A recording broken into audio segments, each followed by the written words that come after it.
La somme théologique de saint Thomas d'Aquin, première partie, question 11, article 3. Dieu est-il un? Il est écrit dans le Deutéronome, chapitre 6, verset 4, « Écoute Israël, le Seigneur notre Dieu est seul Seigneur. » Sommaire. Puisque Dieu est entièrement simple, infiniment parfait, et l'auteur de l'ordre établi dans l'univers, il est absolument un. Explication corps de l'article. Il faut dire qu'on peut démontrer l'unité de Dieu par trois sortes de preuves. Premièrement, par sa simplicité. Ce par quoi une chose particulière est telle ou telle chose n'est pas communicable à plusieurs. Si donc ce par quoi Socrate est homme peut être communiqué à plusieurs hommes, ce par quoi il est tel ou tel homme ne peut l'être qu'à un seul.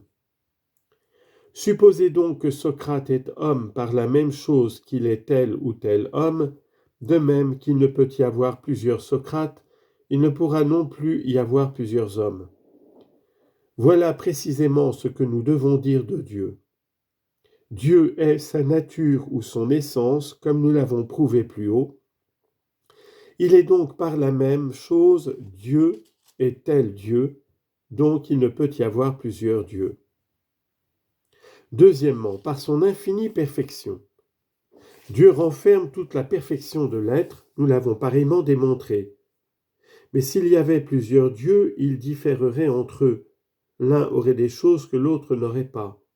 Et celui qui souffrirait cette privation ne serait pas absolument parfait. Ou s'il l'était, l'autre ne le serait pas. Il est donc impossible qu'il y ait plusieurs dieux. Aussi les anciens philosophes, cédant à la force de la vérité, ont accordé au premier principe non seulement l'infinie perfection, mais l'unité. Troisièmement, par l'unité du monde. Toutes les choses qui existent dans l'univers, s'engrenant pour ainsi dire les unes dans les autres, concourent à former un tout merveilleusement ordonné dans toutes ses parties. Or, des choses si diverses ne produiraient point cet admirable concert si elles n'étaient combinées, pondérées par un ordonnateur un.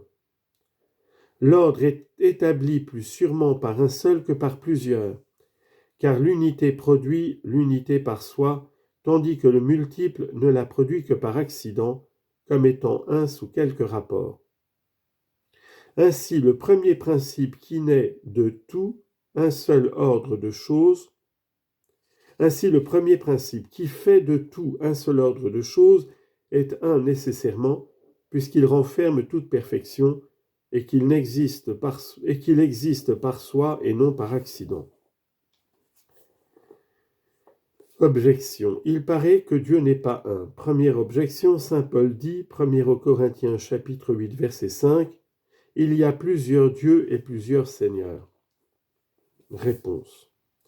L'apôtre parle dans l'endroit cité d'après l'erreur des païens qui adoraient plusieurs dieux, prêtant la nature suprême aux plantes, aux étoiles et même aux différentes parties du monde. Ainsi ajoute-t-il immédiatement après, « Mais il n'y a pour nous qu'un seul Dieu. »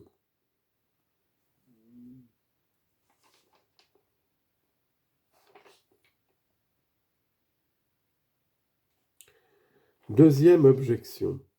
L'unité principe du nombre ne peut s'affirmer de Dieu, car Dieu ne renferme aucune espèce de quantité.